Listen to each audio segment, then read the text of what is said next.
I was genetically blessed with a certain wiring that's very useful in a highly developed market system where there's lots of chips on the table, and I happen to be good at that game.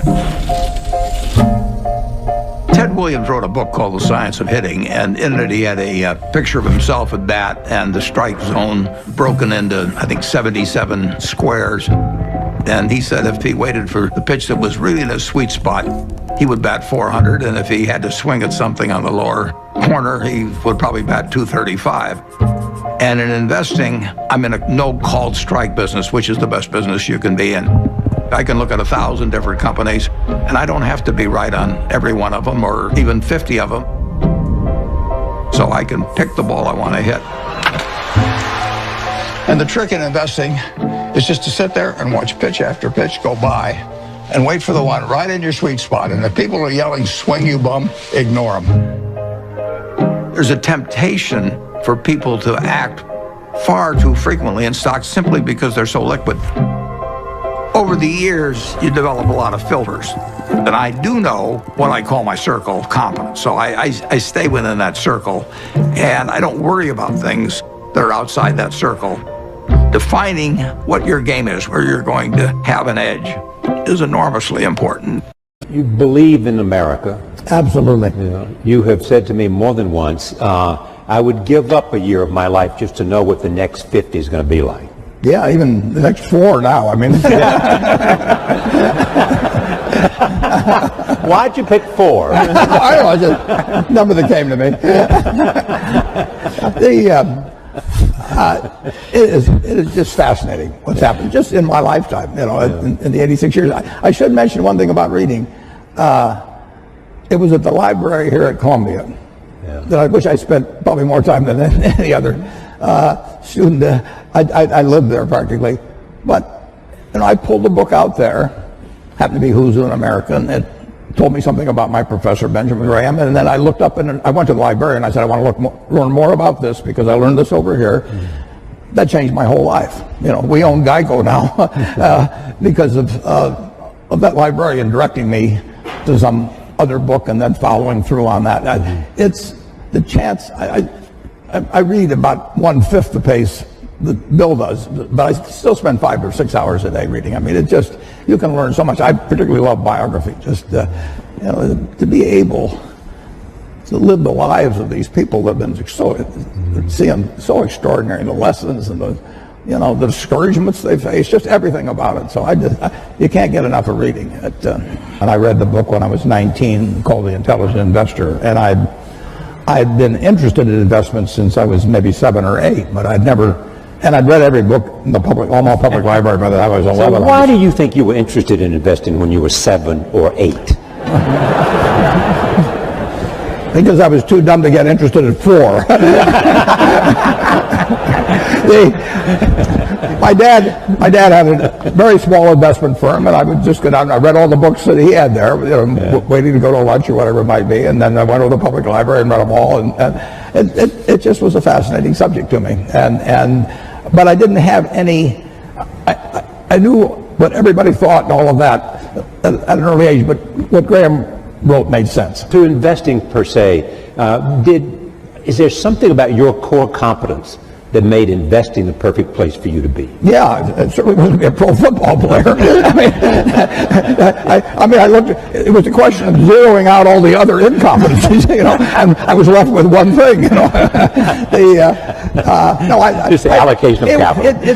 I was actually wired in a way that was. This would be something I would be good at. So wired in what way? I can't tell you precisely, but I've got the right temperament for it, which is much more important than IQ. If you've got more than 120 points of IQ, sell the rest to somebody else. You don't need it in investments, but you do need the right temperament. You do it. You do have to be able to think for yourself. And getting back to, the earlier question, the first question I ask myself when I look at a business is it important and easy what I can determine about this business? Yeah. And a lot of them don't make it. Now, Bill is looking for hard questions that plague society and where intellect and money may make a difference. They may not for a while. But he's taking on the tough things. My job is to find easy things. I'm looking for 1 foot bars to step over, rather than 8 foot bars to jump over, But that's not irrational if you're looking at the investment universe. But reading is key. On the biography, on the book thing, you can learn so much. My partner Charlie Munger just loves Ben Franklin.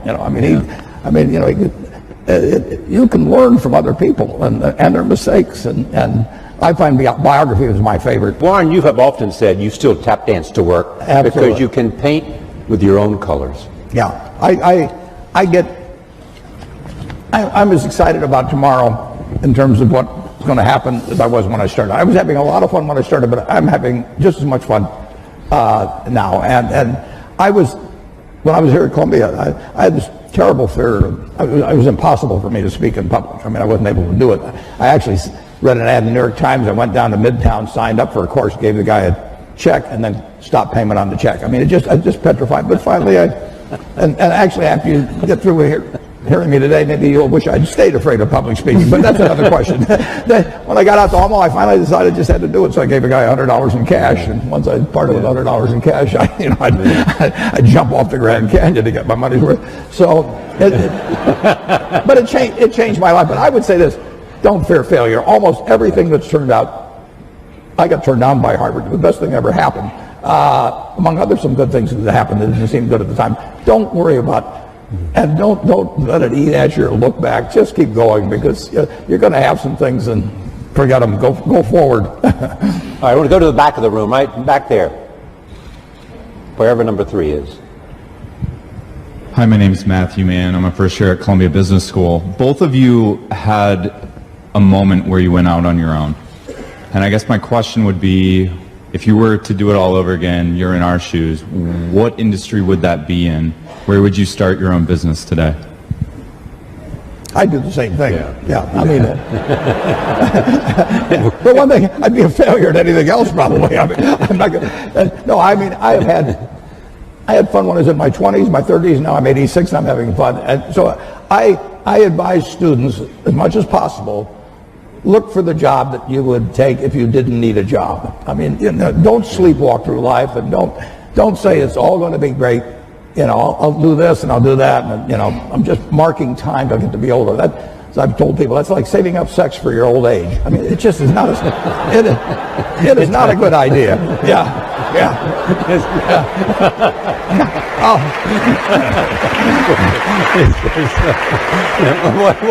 What are you urging them to do? I'll explain just what I'm talking about. Now, you really want to be doing what you love doing, and you can't necessarily find it on your first job. Right. But don't give up before you find it. The difference between now and 60 or 70 years ago in the ability of really bright people, really innovative, really energetic people to get finance to do things is just dramatically better than it was at that time. So now, if you've got good ideas, and there's good ideas right in this crowd, and you've got energy, it's far easier to get finance to move forward those ideas than you could 50 or 60 years ago. Is that because of the internet or crowdsourcing? Of what is it? It's just lots more capital around, and people more optimistic about. People are very optimistic about business. But better ways to connect the two, the capital and those absolutely. And the ideas. It's dramatic. Many industrial-based communities have been severely affected with higher levels of unemployment due to the increasing utilization of automation, which ends up displacing workers. What do you believe is a possible solution to unemployment arising from automation? How technology and the impact technology is having on jobs and the demand for new kinds of skills. Yeah, we were here in 1800 and conducting this, and somebody would point out that eventually tractors would come along and better fertilizer and everything, and that 80% of the people are now employed on the farm, and in a couple of hundred years it's going to be 2 or 3%. And what are we going to do with all these people? Well, the answer is we release them. Keynes wrote something about it in something called Essays on Persuasion. He wrote in 1930 about what a more prosperous society would become like. And he actually postulated that in 100 years, and we're now 87 years away from that there would be 4 to 8 times as much output per capita. And he's remarkable, but he didn't quite get out, might get distributed. But the idea of more output per capita, which is what the progress is made on productivity, that should be harmful to society is crazy. I mean, the distribution may be a problem, but if one person could push a button and turn out everything we turn out now, is that good for the world or bad for the world? You know, you'd have to figure out how to distribute it, but you'd free up all kinds of possibilities for everything else. So everything should be devoted initially to getting greater productivity, but people who fall by the wayside through no fault of their own, as the goose lays more golden eggs, should still get a chance to participate in that prosperity, and that's where government comes in. Whether you're going to make an investment in a company or whether you're going to buy the company, what are the factors that you have to be, that you're looking for? What test? I'm looking for durable competitive advantage. I'm looking for something that has a moat around it for a considerable period of time. And I'm looking for an honest and able management to run it, because I don't know how to run it myself. And I'm looking for a purchase price that's not excessive. But it's better to pay a little too much for something that's a very good business than it is to buy some bargain, but really a company without much of a future. And I don't know, I don't have a ability to predict with a high probability of success the future of most companies. So I'm looking for the exception. But the nice thing is, if there's thousands of companies out there, I really only have to be right on a couple. I mean, it's exactly the opposite of baseball, where you have called strikes, and the pitcher's trying to throw it to you at the worst part of the strike zone for you. And if he succeeds in getting into that corner 3 times and you don't swing, you're out. And investing, it's a no called strike thing. So I can sit there all day and somebody can throw me one company after another, and finally I get one in my sweet spot. Both of you have chosen both wives and partners well. Charlie Munger added what to you? Oh, Charlie Munger changed my views. He refined them in a huge way in terms of looking for the quality companies and looking for the ability to make an investment that would work out well for 5 or 10 or 20 years, as opposed to something there might be one. I call it cigar butt investing, where there was one puff left in the cigar, but the cigar was free, so you picked up these disgusting looking things and got one puff out of it and one onto another one. And that worked okay, but it was small scale, and it really doesn't build something satisfying. So he kept forcing me in the direction of saying, you know, is this really a business we want to own for forever? And do we want to get associated? It's like a marriage. I mean, do you want to get associated with this person forever? And it's a great way to look at things. It's more fun with a partner. I mean, Charlie and I have had more fun working together than either one of us would have had individually, and we have never had an argument after working together for 58 years. You talk every day? Not anymore, because we know what the other guy's going to say. We just grunt. Well, my own personal thought is that every life is of equal value, and in many ways,